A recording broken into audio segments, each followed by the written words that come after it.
Devaluation. Different appliances.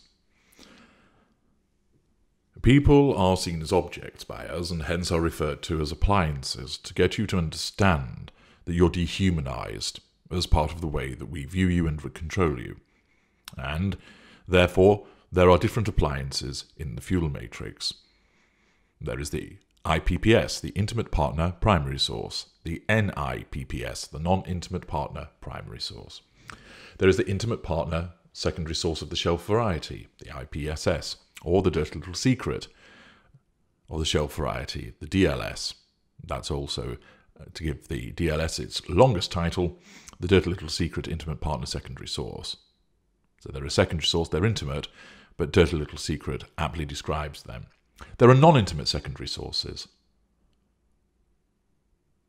Friends, family, colleagues. There are non-intimate tertiary sources and intimate tertiary sources. And those are individuals which are appliances within the fuel matrix of the narcissist. But how does the narcissist treat them when it comes to devaluation? Is everybody devalued in the same way, or are there differences? Devaluation. This period of the narcissistic dynamic is regarded as always being part of the dynamic and, quite naturally, the worst part of it. Those who consider it as an ever-present part of the dynamic, however, are overstating its presence, because whether devaluation appears at all and if it does, how it will manifest depends very much on the nature of the dynamic with our appliances, namely, where do you fit into the fuel matrix? Let us begin with the tertiary source. Most of the time, our engagement with tertiary sources, strangers and acquaintances, don't include any devaluation. There are two main reasons for this. One, the engagement is brief. We either engage with a tertiary source once for a short time and never again, or we engage with them repeatedly, but it is only ever brief in nature. So an example of that might be if I went to a restaurant and the waitress served me. She is a non-intimate tertiary source, and I may never go to that restaurant ever again, or I may return there and she no longer works there. So she, as a non-intimate tertiary source, was only interacted with on that one-off occasion. Alternatively, let us say I buy my daily newspaper from a particular kiosk. Then the gentleman that sells them, I deal with briefly every working day in the week for 30 seconds or less as I purchase a copy of the Times and pay him. That is a repeated interaction with a non-intimate tertiary source. The second reason why there doesn't tend to be any devaluation is the needs of the facade, where mid-range, greater or ultra, meaning that engaging with the tertiary source is in a benign way, and that is the most effective way of proceeding with that individual, either just the once or through repeated short one-off engagements. It is the case, however, that tertiary sources are devalued. They will be insulted, ignored, triangulated with other superior ranking appliances within the fuel matrix. This devaluation may be because the tertiary source has ignited our fury. For instance, somebody working in a bar fails to serve us ahead of somebody else. But the devaluation may just occur because we regard it as an expedient response. For instance, we see that it would draw amusement or admiration from our friends, non-intimate secondary sources, if we pour scorn on a homeless person in the street or we insult the waitress in a restaurant. Neither of these people have necessarily criticised us, but, given the lack of emotional empathy that the narcissist has, the sense of entitlement and no accountability towards that person and their feelings means that they are entirely expendable, and by devaluing them, we are able to gain negative fuel from them and positive fuel from other sources and thus control both sets within the fuel matrix. Any devaluation of a tertiary source is short in duration. It's a burst of negative fuel and it's not hugely potent. Indeed, the admiration from the secondary or primary source which it brings about is far more potent when compared to other sources, and the quantity of fuel that would be provided by this tertiary source is low. This is because the tertiary source will not be bound to us, and therefore after a period of time of responding in a manner which provides negative fuel, the tertiary source, more often than not, will walk away. The period of devaluation for a tertiary source maybe less than a minute if they provide negative fuel and then back off. Of course, if they continue to engage with us and provide challenge fuel, we will keep provoking them and also asserting our perceived superiority over them in order to put them in their place, basically to assert control over them. We also, of course, can't have some upstart tertiary source making us look bad in front of other superior sources. It will threaten our control of those superior appliances also. We are unlikely to keep pursuing the tertiary source. Thus, if we upbraid a waiter and he returns to the kitchen, we are unlikely to follow him and keep the devaluation going. Instead, we take the negative fuel from his angry reaction and let him withdraw. Note, we let him withdraw. Control rests with us. We consider it largely beneath us to keep pressing such an individual further. Of course, if the waiter then returns, he may well be devalued again, and we keep doing so for as long as he keeps appearing in front of us. It is unlikely that the tertiary source will be smeared as a consequence of this devaluation, because ultimately within our fuel matrix, the tertiary source is not of significant importance, and therefore we do not need to assert control over them indirectly through smearing. We may see this tertiary source on another occasion and provoke them again, or, pressing the reset button, we may engage with them in a benign fashion. It doesn't matter as to how we treated them on the previous interaction, because of the way we compartmentalise.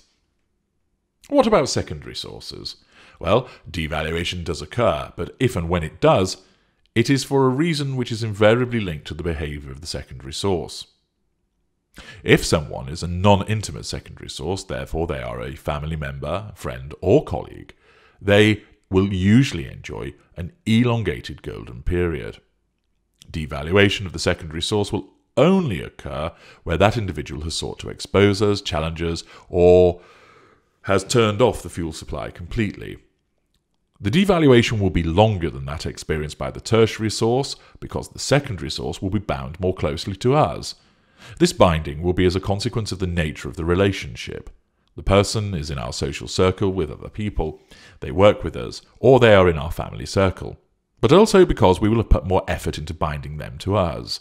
Accordingly, the secondary source is less likely to withdraw in the same way that a tertiary source would. Instead, the secondary source is more likely to want to try to find out why they are being treated this way, to seek to make amends and to gain our favour once more.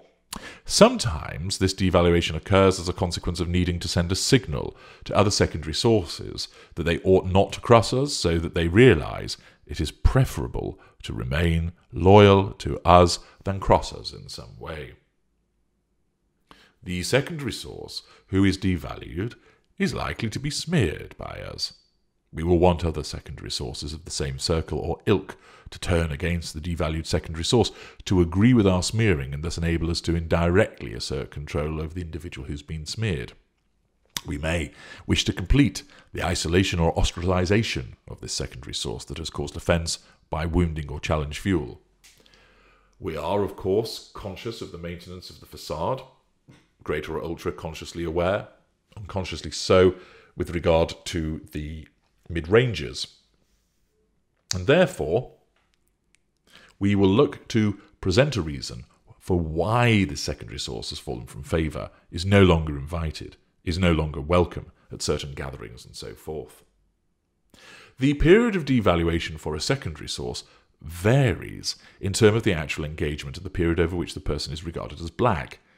If the secondary source wants to talk to us to find out why they are treated this way, we will keep devaluing them, so this might be a matter of minutes or a couple of hours. If they remain proximate to us and keep providing negative fuel, we will keep devaluing and provoking them, until such time as they provide negative fuel without challenging us. If they retreat and try to engage us on another occasion, they will remain black until they do something, or there is an external act which causes us to then regard them as white, and we welcome them back into the fold again with a benign hoover. For example, if the secondary source seeks forgiveness and has a residual benefit that we want, we will extend our graciousness to admit them into the circle once again.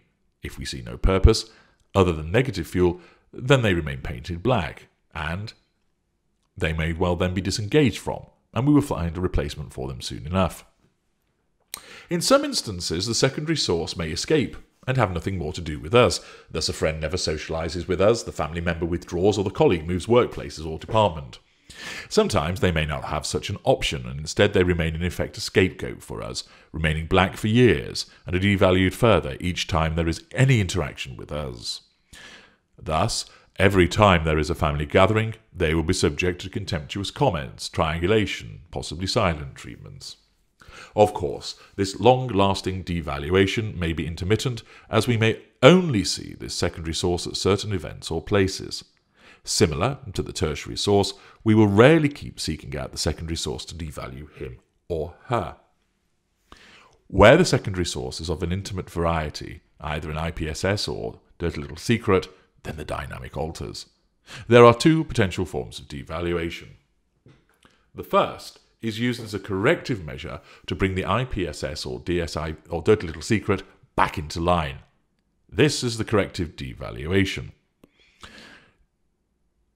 Accordingly, devaluation and disengagement are not a certainty, but instead, if the IPSS or dirty little secret responds favourably to this warning by way of the corrective devaluation, then it halts, we've got control of you again, and there'll be the reinstatement of the golden period. This is because the IPSS's or DLS's fuel is regarded as still valuable, isn't stale, and devaluation is used because they are not complying as they ought to do. They're threatening our control, rather than as a consequence of the fuel going stale. This corrective devaluation brings them back into line, and thus the corrective devaluation halts. The second instance is where the IPSS or dirty little secret does not respond to the warning, and thus their failure and treachery means that they must now be punished as we head towards disengagement. The devaluation in this instance will be more intense than the corrective devaluation, but again it doesn't last for particularly long, because either the IPSS or dirty little secret stays out of our way, or if they don't, we want to turn to a different IPSS or dirty little secret, or even find a new one, and therefore disengagement comes along very quickly. Finally, there is the IPPS. The intimate partner primary source is the person who suffers the longest devaluation, the harshest devaluation, and is the one that is recognised by most people. This is the sustained devaluation. This sustained devaluation happens because, 1. You promise to be the one. Your failure to live up to our infatuated ideals means that you are in effect punished, and we're not going to let you off the hook easily. 2. Your negative fuel is potent, plentiful, and frequent, and therefore we want to keep drawing that from you. 3. This negative fuel also provides contrast and the motivation for our seduction of your potential replacement. 4. You are bound to us, and therefore you are far less likely to actually withdraw from us, at least at first. This binding is both emotional and non-emotional. Emotionally, it arises because you want to return to the golden period. You want to make everything all right. You're a love devotee, and you want love to have love triumph. You may well be a codependent empath. You may not want to admit defeat. And, of course, you are addicted to us. The non-emotional matters are things such as finances, children, house, family pressures, and so forth. And again, these are corrupted by your emotional thinking to cause you to stay and remain. The combination of these factors means that you cling to us, and because you most likely live with us, your devaluation occurs each and every day until there is a respite period. Number 5, we grant you respite periods. This takes place within the umbrella of the devaluation period and means that you are given renewed hope so that you stick around, hope being a manipulation that's used against you. And also it means that your potential for becoming numbed and unresponsive is reduced by these periods, which allow you to gather some degree of strength again. 6. The IPPS may be the only person in our fuel matrix who is being devalued, and this usually takes place behind closed doors to preserve the facade that is operated by mid-range, greater and ultra narcissists, so there is less likelihood of external interference which will disrupt the devaluation towards you. For others, there is the risk of somebody noticing the behaviours, and therefore the facade acts to shorten the devaluation. The devaluation of the IPPS is the most brutal of all the devaluation of appliances. It continues for the longest, it can be for years, even decades in some instances. And within this devaluation comes a whole host of manipulations and abuses, which cover the emotional, the psychological, the financial, the sexual, and the physical. With a word also to the non-intimate partner primary source. These individuals don't tend to find themselves in sustained devaluation. The reason being, the golden period with them only lasts for a short time because the narcissist doesn't get rid of them in the sense of disengagement, but rather causes them to revert to non-intimate secondary source status. As a replacement to the intimate partner primary source, the non-intimate partner primary source is utilised, but it is unusual for that to be for a very long period of time because the narcissist prefers to get an intimate partner primary source, and therefore the non-intimate partner primary source is a stopgap until that happens, and given the shortness of it, they invariably enjoy a golden period and then are moved to the golden period of the non-intimate secondary source. If there is an elongated golden period for the non-intimate partner primary source, they will go the same way as the intimate partner primary source, i.e. a sustained devaluation, but that is rare that ever happens. I'm H.G. Tudor. Thank you for listening.